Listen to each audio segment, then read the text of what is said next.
Hey everyone, welcome to the Six Path Weeb channel, your hub for fanfiction, anime breakdowns, and everything in between. Today's topic, Naruko and Team 7, a reimagining of the original story with a fresh perspective and new dynamics.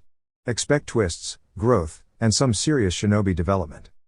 Disclaimer, the content on this channel is for entertainment and discussion purposes only. I do not own any of the anime footage used in my videos. All rights and credits go to their respective creators and copyright holders. Let's get into it. Good thing I'm such an amazing ninja. I bet Sasuke team couldn't pull something like this off, thought Uzumaki Naruko, a determined young kunoichi in training, as she carefully pressed herself flat against the ceiling. Her left hand clutched a wooden support beam while her right held the lockpicks she hadn't had time to put away. Between her feet, she gripped a bundle of scrolls Mizuki-sensei had given her, including a map of guard patrols and a sketch of her mission target. Naruko held still, making no noise except for the softest breaths. She waited 30 more seconds until the passing Chunin patrol was well out of earshot before quietly dropping to the floor. He, she giggled under her breath, no one ever looks up. Her pranks might land her in trouble, but they taught her more than any academy lecture. 9 minutes and 54 seconds until the next guard arrived, more than enough time to finish unlocking the door, find the scroll, and leave unnoticed. She resumed working on the lock with quiet precision, finally alone. Or at least, as alone as she could ever be. That strange presence inside her, the other, was always there. It didn't speak, not in words, but felt like a pulling sensation, a pressure in the back of her mind. It was part of her, but not truly her. She had always known, deep down, that listening to it wouldn't lead anywhere good. Just like how she instinctively knew kindness was better than cruelty, or that ramen was the best food in the world. Naruko had never spoken of the other, not even to Hokage Gigi. Still, she figured people knew. Why else would the adults act like she didn't exist? The cold glances, the way no one acknowledged her unless it was to scold her, it used to hurt. Back before she promised herself she wouldn't cry anymore. Before she vowed to become a ninja. Before she learned how to see the bright side of everything. These days, optimism came naturally. She had a goal now, and with that, the nightmares didn't bother her as much. The dreams were another thing she never mentioned to anyone. She knew they came from the other. Every night, strange dreams that frightened her, though she would never admit it. But she was strong enough to face them. Always. Click. The lock opened. That had taken longer than she thought. Only 7 minutes and 6 seconds remained. Naruko opened the door carefully and stepped inside, making sure to close it behind her. The moonlight from a high, narrow window lit the room just enough for her sharp eyes. Scrolls filled the space, stacked high on every shelf. How am I supposed to find one scroll in all this? She whispered, stopping herself before raising her voice.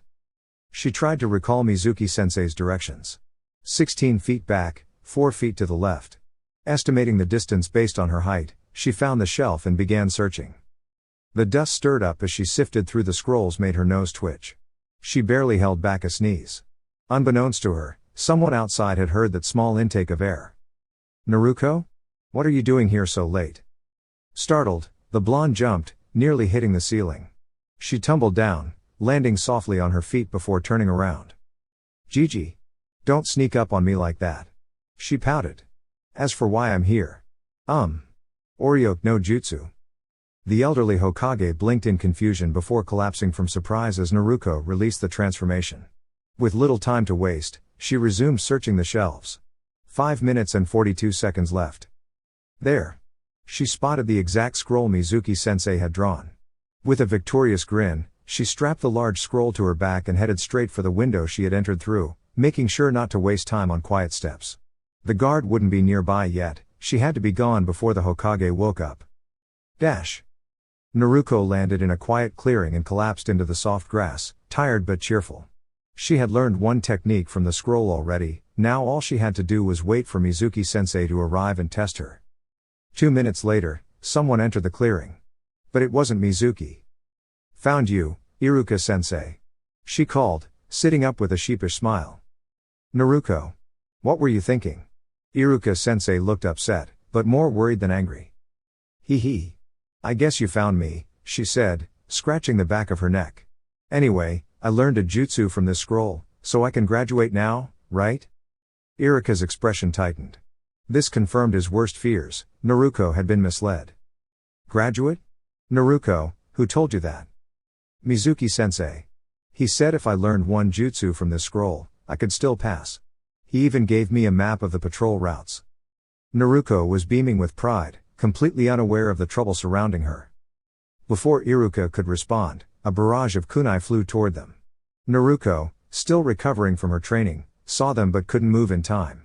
Iruka immediately shielded her, pushing her aside and protecting her from harm. Thankfully, Iruka wasn't hurt badly. Naruko helped him up and turned to see the attacker, only to freeze in confusion. Mizuki-sensei? Hand over the scroll, Mizuki said coldly. Don't give it to him, Naruko. Iruka warned. That scroll holds advanced jutsu. Mizuki tricked you so he could steal it. Naruko's heart pounded. The other stirred again in the back of her mind, louder now. Give me the scroll, Naruko. You deserve to know the truth. No. Don't listen to him, Iruka shouted. You remember the nine-tailed fox attack 12 years ago, right? Mizuki asked calmly. Mizuki, stop this, Iruka demanded. What you don't know is that, on that day, a law was made. A law that only you aren't allowed to hear about. The other's presence was growing, louder, more insistent. Everyone knows the truth, Naruko. Except you. Don't listen to him. You are. Stop, Naruko shouted, clenching her fists. Enough. The noise in her mind was overwhelming, but she focused on the one voice that mattered, her own. She wouldn't be defined by anything other people said. She was Naruko Uzumaki. A ninja in training. And nothing, was going to change that. For a moment, everything was still. Even the nine-tailed fox, no, the Kyuubi, was quiet. But it didn't last long. What's the matter? Doesn't the little troublemaker want to face who she really is? Too bad. Give it up, Kyuubi. The massive shuriken was flying toward her, spinning swiftly through the air. Dodging it wouldn't have been difficult, but did she even want to? If Uzumaki Naruko disappeared tonight, who would really notice? Sure, Grandpa Hokage, Iruka-sensei, Old Man Ichiraku, and Ayame Nichin would probably be sad. But they had others in their lives. They'd move on. The rest of the village? They might even be relieved. Wouldn't it be worth it, just to bring an end to the fear surrounding the Kyuubi once and for all? All Naruko had to do was stand there. And do nothing. Schlick. There was the distinct sound of metal meeting resistance, but the pain never came. Naruko blinked. She was still standing. Iruka-sensei? Why? The Chunin stood before her, smiling even through the tears that welled in his eyes, clearly struggling to stay on his feet. I understand. A little of what you've gone through. When I lost my parents, it felt like no one noticed me anymore. I would act out, hoping someone would care. I wasn't great at school, so the only way I could stand out was by making noise. But deep down, I was hurting. I imagine you felt that way too, right? I'm sorry, Naruko. I should have noticed sooner. Don't lie to her, Iruka. You hate her like everyone else does. She's the reason your parents are gone. Naruko's thoughts spun wildly. She didn't know who to trust, who to believe, so she did the only thing she could think of. She ran. She ran as far and as fast as she could until her legs couldn't carry her anymore. Then she stopped beneath a tree and slid to the ground. Her thoughts tangled with the fox's presence in the back of her mind. For once in her life, she didn't know what to do. A voice broke the silence. How did you know?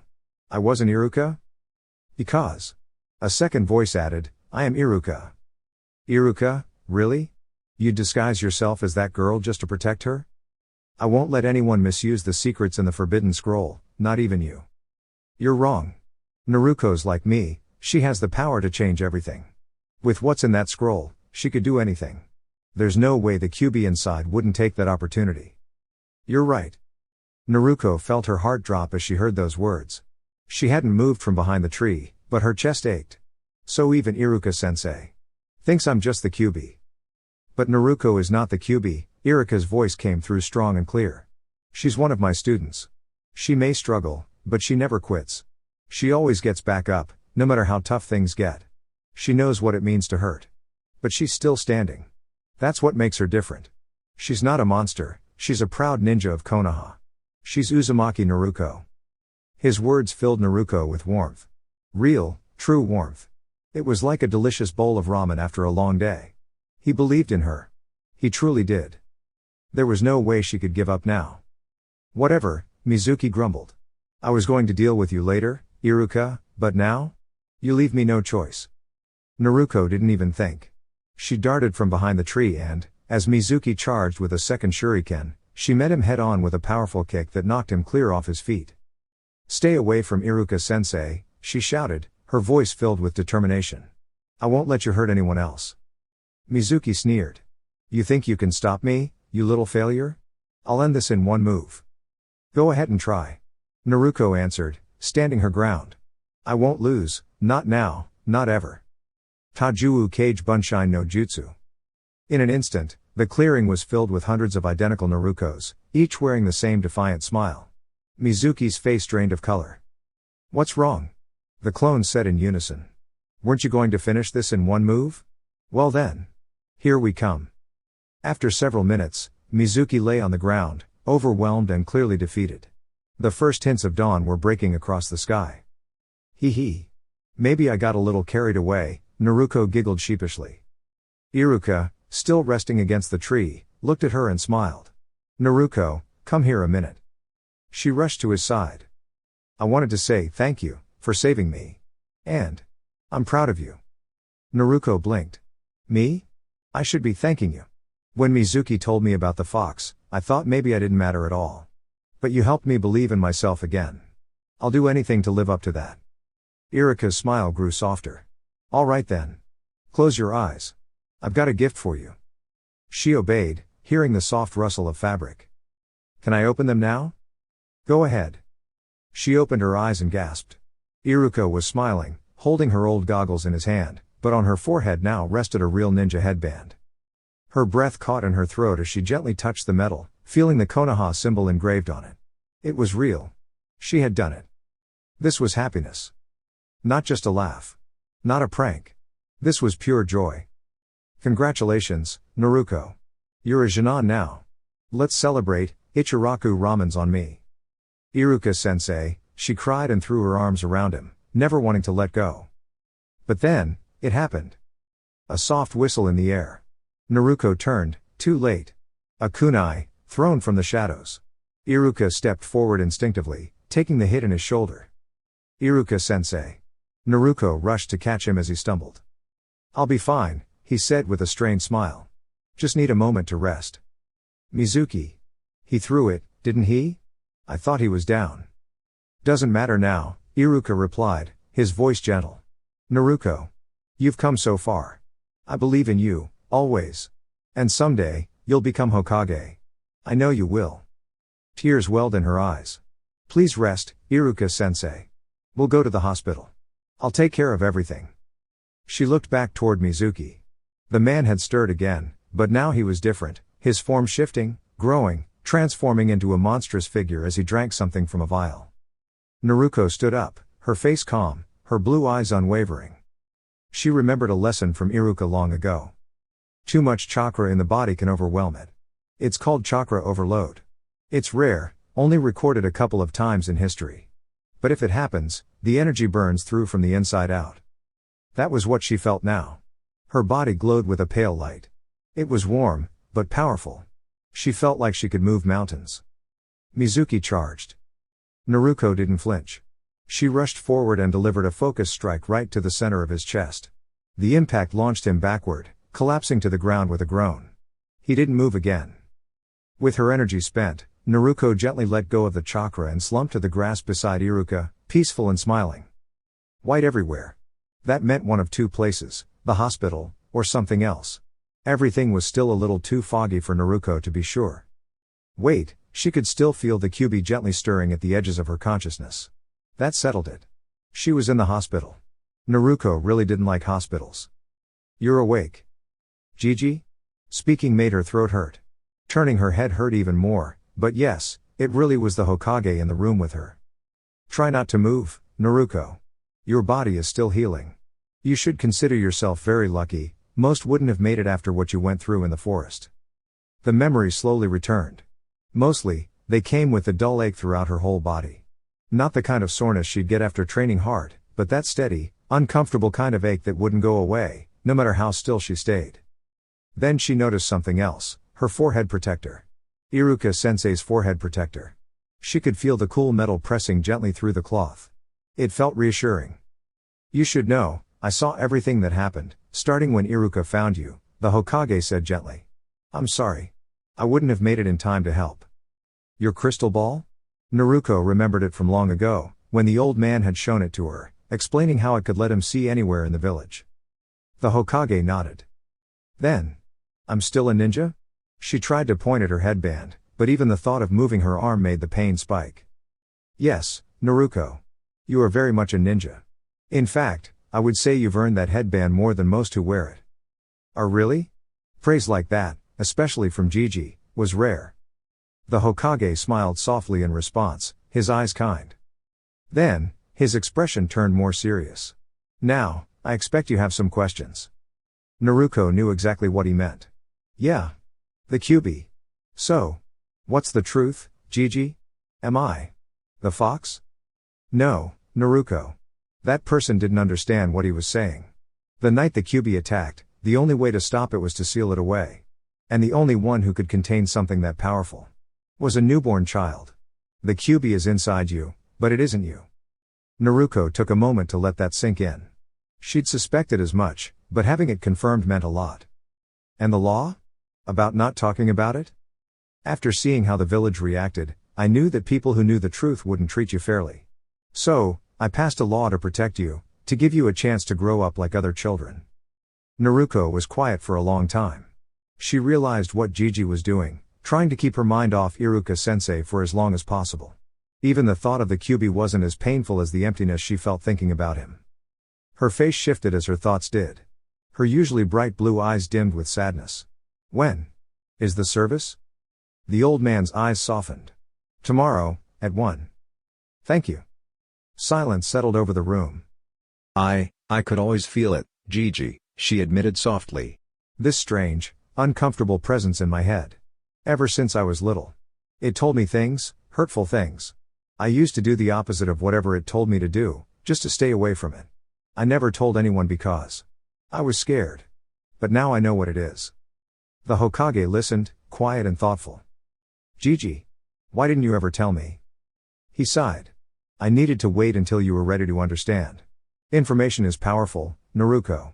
If I had told you too early, it might have overwhelmed you. Naruko nodded slowly. It made sense. It had felt like too much at first. Can I rest for a while? Of course, Naruko. When the Hokage left, Naruko closed her eyes. But she didn't sleep. Not yet. She just needed time to think.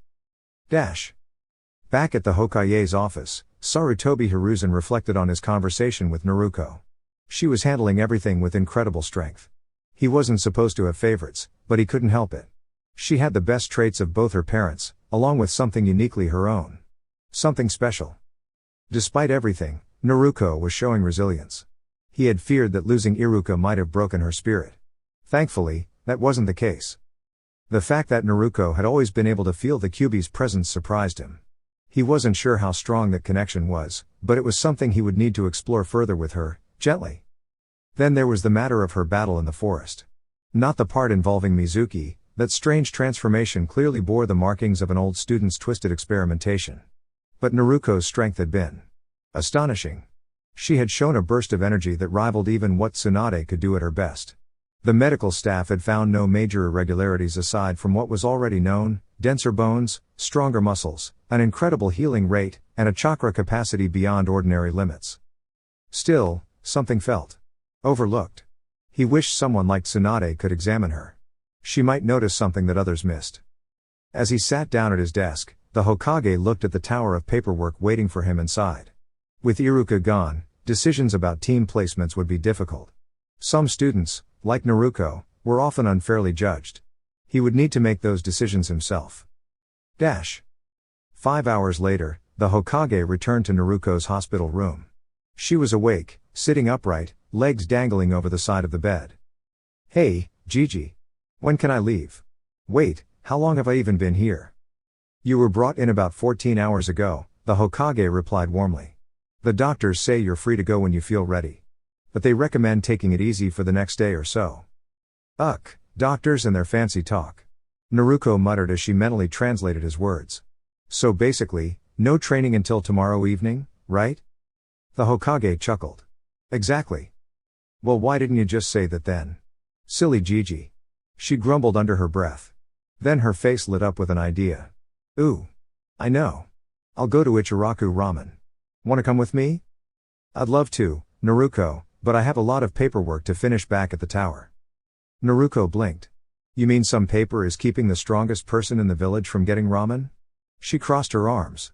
That's just ridiculous. She tapped her chin thoughtfully. Wait, I've got it. Make someone else do it. Or better, use a shadow clone. That way you do the paperwork and come to eat with me.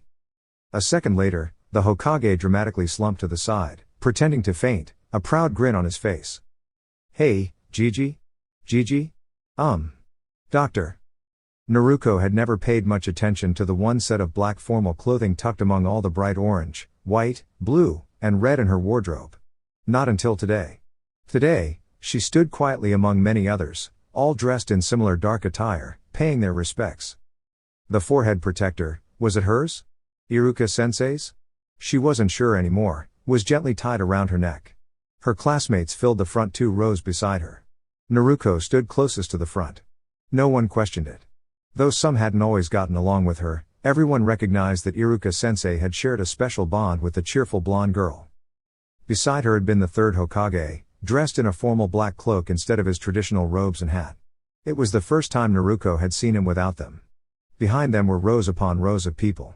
Some she had seen in the halls of the academy, some she had glimpsed around the village, and others she had never seen at all.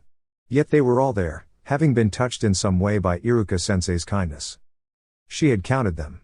487 people. Each one had known Iruka-sensei in their own way.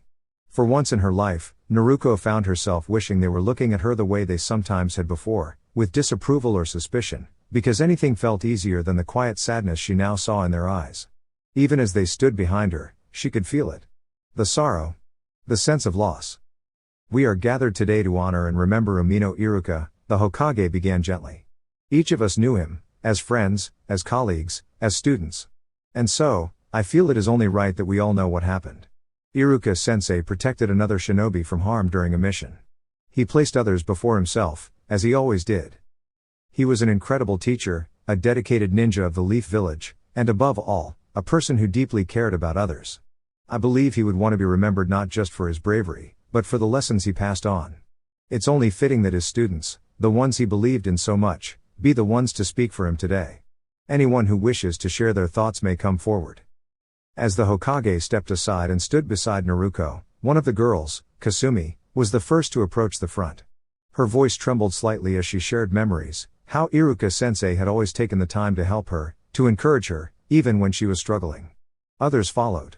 One by one, they stepped forward, offering stories filled with warmth, respect, and admiration. Even usually quiet students like Shikamaru, Shino, and Sasuke found the words to honor their teacher. During it all, Naruko remained still. Softly, without turning her head, she whispered, Gigi, why do people do that? Give up so much for someone else? The Hokage was quiet for a moment before answering in a low, calm voice. When someone leaves us, it's not just their presence that goes. It's the path they walked, the choices they made, and the life they were still going to live. Sometimes, that choice to protect another comes from something deeper than duty. It comes from connection, family, friends, people you care about. Bonds like that are strong. And when they matter so much, a person will do anything to protect the ones in their heart. It's not something that always makes sense. But it's real. Naruko nodded slowly. I understand. But it still hurts. I know, Naruko, the Hokage said gently. Just remember what Iruka-sensei stood for. I will. Thank you, Gigi. Eventually, everyone else had spoken, leaving Naruko with no more reasons to delay. She stepped forward quietly, her bright blue eyes meeting the gaze of hundreds. For a moment, silence wrapped around her like a blanket. Then she took a deep breath. I've been thinking about what to say, she began, her voice steady, and I want to start with a truth. Iruka-sensei is no longer with us because of something that happened while he was protecting me. Gasps and murmurs followed. Her classmates looked confused, but many of the adults seemed to already know or at least understand what she meant. I was the other person he protected that day. This forehead protector around my neck, it's his. He gave it to me, Just before. She paused but kept her focus. But I'm not here to talk about that moment. What matters most is not how Iruka-sensei left us, but how he lived his life. You all knew him. What do you think he'd say if he saw us standing here all gloomy and quiet? I think the Iruka-sensei I knew would have had us all running laps for looking so down. Some people chuckled, and Naruko even saw a few smiles among the tears. He'd want us to remember what he taught us, not just how to be good shinobi, but how to be good people. He taught us to try hard, to never give up, and to care about others. Even when we didn't listen, even when we were stubborn, he kept trying. Right, Shikamaru? Hey, those lectures were long, Shikamaru mumbled. Troublesome as always. What was that, Shika? Ino playfully nudged him. Naruko smiled but raised her hand. Okay, settle down. I'm still talking. And surprisingly, they all listened. I think the most important thing Iruka-sensei gave us was the strength to keep moving forward. He grew up without his parents, after the Nine Tails attack. He was just a kid, and he was on his own. But he didn't stop.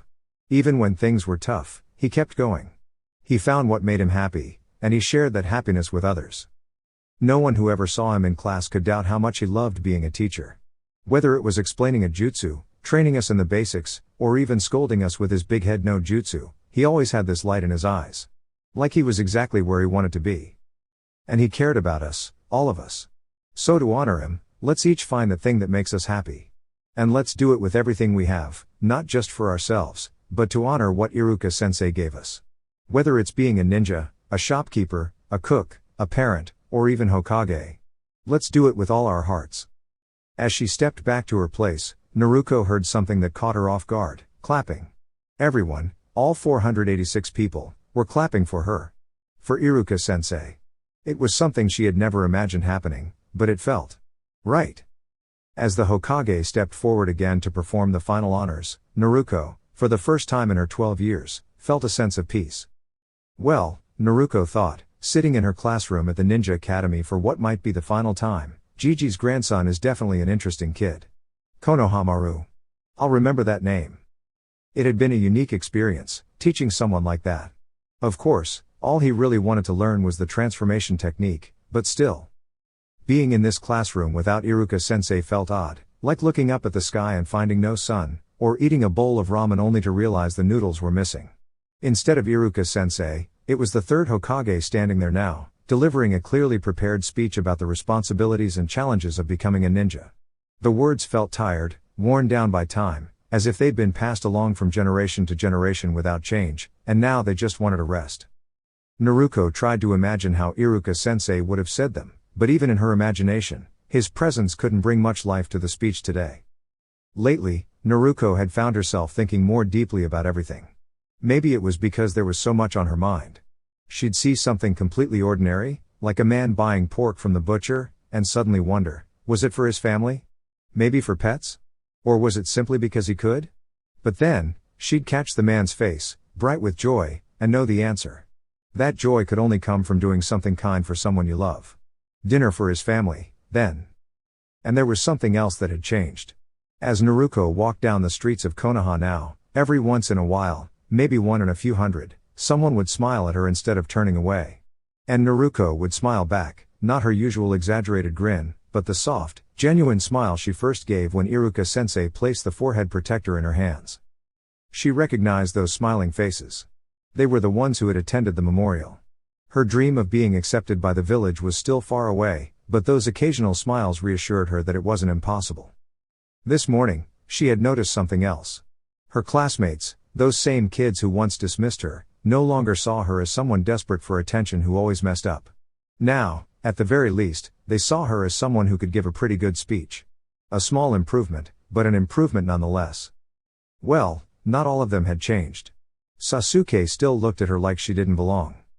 Ow. A piece of chalk smacked against her forehead. Right. Important reminder, Gigi had a surprisingly strong throwing arm. Naruko, please pay attention. I'm going to announce the teams. Ah, sorry, Gigi. I'm listening. Very well. Team 1 will be. Well, she was listening. Sort of. Just enough to catch the names. Naruko would have been fine with almost anyone in her class, except for Sasuke. That guy got way too much attention just because his family was well known, and everyone thought he'd automatically become amazing just because of his background. It wasn't that she didn't understand what he'd been through, she did, but it was his attitude that bothered her the most. Like he was better than everyone else. Naruko promised herself she'd prove otherwise one day. Team 7 will be Uzumaki Naruko. Her name was called, and suddenly she was leaning forward in her seat. The next two names could very well determine who would become her closest teammates, and possibly friends. The suspense made the moment feel huge. Yamanaka Ino. Ino? Huh. Naruko had secretly hoped it would be Sakura, but Ino was okay too. As long as the third teammate wasn't. And Inuzuka Kiba. Phew. That was fine. Both Ino and Kiba were solid, motivated ninjas. Naruko could work with them. No complaints here. Team 8 was announced: Hinata, Shikamaru, and Choji. Then, finally, Team 10, Shino, Sakura, and Sasuke. That concludes this year's Jonin team placements. Your Jonin instructors will arrive after lunch. Use this time to get to know each other better. Yup. Gigi was totally dragging things out just to mess with her. He'd definitely be getting pranked later. Not by her, of course, she had promised to behave, but maybe by Konohamaru. She could teach the brat a few tricks. Oi! Naruko! Called a familiar voice. Only two people in the room had lungs like that, and one of them was her. Yeah, Kiba? She called back. Come over here. Hokage-sama said we should get to know each other. Oh, that's what he meant by all that fancy talk, she grinned. Okay. I'm on my way. Naruko decided to take the fast route, through the air. She leapt over the crowded classroom, aiming to land right next to Kiba. Unfortunately, she didn't consider the possibility that someone else might be standing in her landing spot. Crash. Naruko tumbled directly into Ino. More specifically, she accidentally landed on her, and the awkwardness was made even worse by how close their faces ended up. The class fell completely silent. A quiet eep and a sudden thud came from the Hyuga corner, as Hinata fainted in shock. For a few moments, time stood still. Then. Get off. Naruko blinked. Huh? I said, get off. Ino repeated, voice slightly strained from having the wind knocked out of her. Oh, sorry. Naruko scrambled back to her feet, face flushed in embarrassment. Naruko, be more careful next time. Ino huffed. I was saving my first kiss for someone special. And seriously, do you live on ramen? You're heavier than you look. Hey. This is all muscle, thank you very much. And what's so special about that guy anyway? Don't talk like that about Sasuke-kun. You two need to chill. Kiba finally interrupted, stepping between them before things escalated further. Akamaru barked as if backing him up. The tension slowly faded. Sorry, Ino, Naruko muttered. Yeah. Sorry too, Ino replied, brushing herself off. Naruko scratched the back of her head, an old habit whenever she was nervous. So, how about you pick where we go for lunch? My treat? Dash. On the rooftop of the academy. Team 7 sat in a relaxed triangle, each with their own lunch. Naruko actually had 2 lunches, and Kiba had brought something for Akamaru too. They had silently agreed to leave training and missions out of the conversation. This was just time to get to know each other. So, Naruko, Kiba said, why did you bring enough food for 2 people? What, I can't be hungry. She grinned. Now that we're Jonin, we'll be earning money. I'm celebrating. She had 2 rice balls, a pair of sandwiches, fruit, and milk cartons. And Ino. What exactly is that? She asked, peering into her teammate's nearly empty lunchbox. Ino delicately picked up a piece of tofu. A light lunch. Gotta keep my figure, remember? Naruko and Kiba exchanged a glance, then rolled their eyes together. Hey Naruko, Kiba said between bites of chicken, you always smell a little like foxes. Do you have a pet or something? Naruko froze for half a second, caught off guard. Thankfully, no one noticed because she immediately started coughing on her rice. What do you mean fox scent? And why are you sniffing me anyway? She managed after recovering. It's not on purpose. I've got a strong nose, it's part of being from the Inuzuka clan. Akamaru agrees, right? The pup barked. Naruko laughed nervously. No pets. Unless you count Aki-kun, and he's a houseplant. Maybe there's a family of foxes near one of my favorite training spots? Kiba nodded. Yeah, that'd do it. Team 7's Kunoichi decided to speak up. Plants? You enjoy gardening, Naruko? Unfortunately, she had asked just as Naruko was in the middle of eating a slice of orange. MMH. I only have th1 though. Huh? Both teammates responded in unison. She quickly finished chewing and swallowed. Yeah. I've only got the one. Not much space in my apartment for more. Do you like gardening, Ino? Yep. My parents run a flower shop, so I've been around plants since I was a kid. Oh yeah. Yamanaka flowers, of course. I remember now. There was this one time, about a year ago, when Konoha's cheerful prankster trailed off, deciding this particular story might be better saved for another time. Yes? Ino prompted, a hint of challenge behind her sweet tone. Never mind. Let's talk about something else. Naruko quickly turned to the other teammate. So, Kiba, your family's like a team of ninja who work with dogs? Oh no. You're not changing the subject that easily. That earlier hint of challenge had become much more obvious. When you what, Naruko? Naruko looked to Kiba for help, but both he and Akamaru were focused on their food. When I snuck in and added orange dye to the washing machine while it was running. Please don't be mad. As soon as Ino figured out what Naruko had said, she lunged toward her, clearly upset about her ruined clothes. Naruko jumped to her feet and the two began chasing each other around Kiba in circles. Kiba and Akamaru exchanged a look and sighed. Kiba then took advantage of the distraction to sneak Naruko's last rice ball. He brought it to his mouth. Yank! The blue-eyed girl snatched it back just in time, popping it straight into her mouth with a grin. But in the process, she came too close to Kiba, and her leg got tangled with his jacket, causing her to spin and turn abruptly. Ino, not expecting the sudden stop, ran straight into her. The result was chaotic but harmless, ending with Ino on top of Naruko and both of them accidentally sharing the rice ball. 30 seconds later, they silently agreed never to speak of it again. Anyway, Naruko said as she opened a milk carton, you probably know I'm an orphan. Been living on my own for as long as I can remember. The Hokage has always looked out for me, and the Ikirakas too. That's part of why I want to become Hokage one day. Well, that and I'd rather skip the smoking part. She paused to take a sip. What about you two? What's your family like? Ino went first. It's just me, my mom, and my dad. My dad's a jonin, but he's around a lot because he works in the interrogation department. Mom runs the shop. She has some basic ninja training but chose a quieter life. Dad was the one who inspired me to become a ninja. He'd tell me amazing stories about his missions when I was little. I wanted to be part of something exciting like that. Then I met Sakura, and we were close until we started arguing about Sasuke-kun. And that's pretty much my story. My turn, huh? Kiba said. It's me, my mom, my sister, and the dogs. My dad was around when I was really young, but now it's just the rest of us. Mom's a jonin and a top tracker, so she and Kuromaru go on missions with the hunter team a lot. Hana, my sister, is a chunin in the village vet. As for me, there was never much question I'd be a ninja. Our clan's always done it, and I think it's the right path for me. Right, Akamaru? Arf. The little pup barked in agreement. By this point, the four had finished their lunches and were beginning to clean up. Well, Ino announced, first thing we do after meeting our jonin sensei is go shopping. The other two stared at her.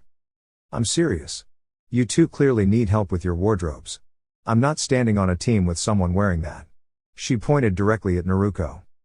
Predictably, Naruko looked offended. Oi! What's wrong with my jacket? It's orange, Ino replied, giving a look that said, isn't it obvious? Naruko didn't take the hint. So? Orange is awesome. Way better than that boring purple thing you're wearing. Guys? Kiba tried to interrupt. Ino took a step forward, clearly frustrated. That outfit is a fashion emergency. And those pants have got to go, too. Guys? Kiba tried again. This isn't your team. Naruko argued, voice rising. It's our team, or our sensei's. You don't get to boss us around. Small sparks of chakra danced around her, a sign of how riled up she was. Their faces were now just inches apart. Guys! Kiba finally yelled. Both turned to him. What?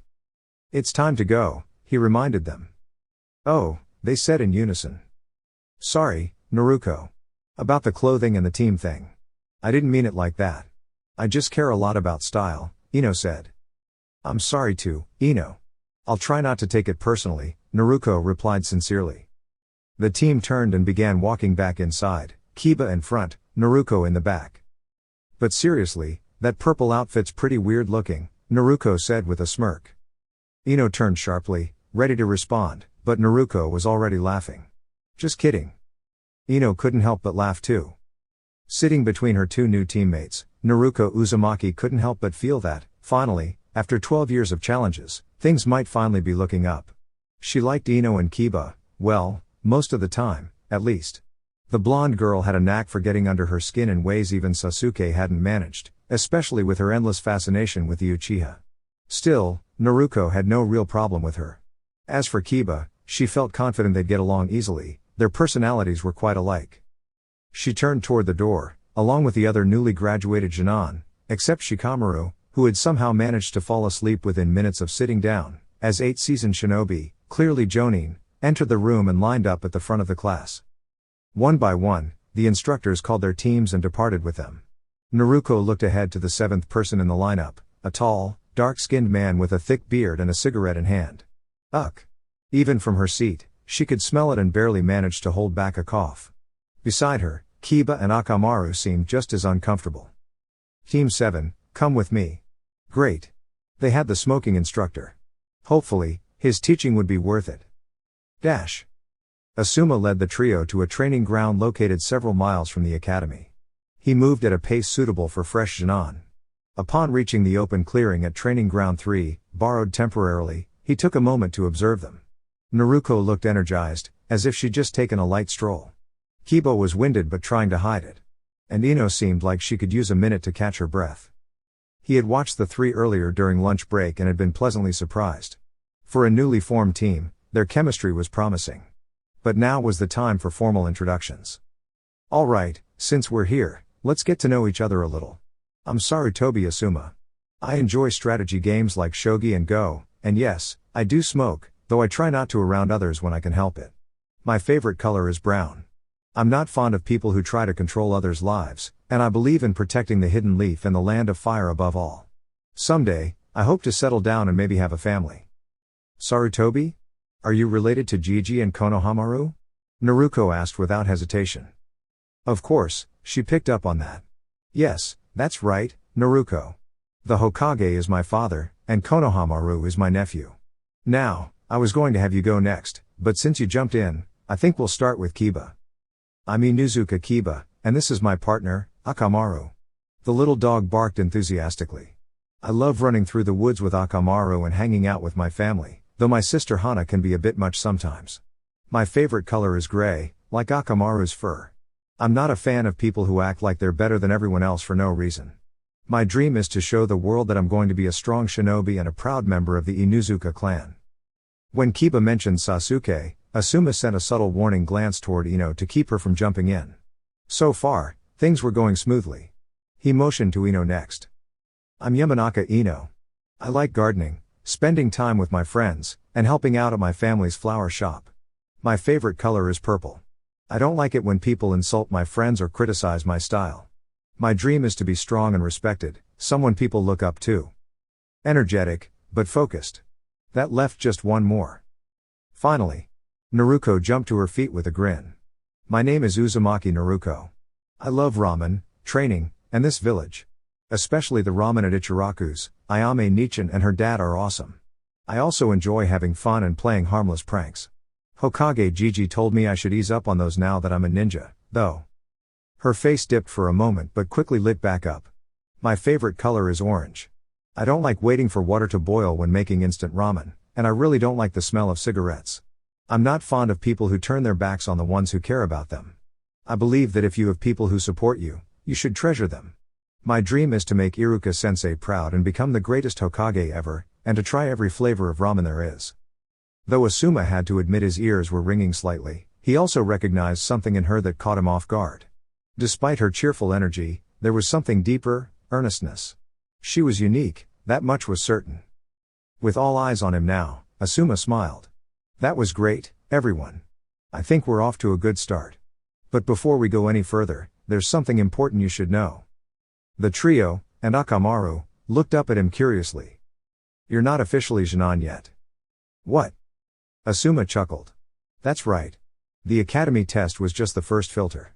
Tomorrow, each team will take a final evaluation. Pass, and you're real Jinan. Fail, and you'll return to the academy for more training. The expressions on their faces were priceless, pure disbelief. This test is very challenging, he continued, with about 2/3 of students not making it past this stage. Wait, what do you mean about 2/3? Naruko asked, puzzled. I mean that, out of your class of 27, only 9 are likely to pass and become full-fledged ninja. The others were clearly worried, but not Naruko. Her eyes lit with resolve. Excitement. Well, bring it on, she declared. We're ready, right Ino, Kiba, Akamaru? Right. Right. Arf. Their enthusiasm was contagious.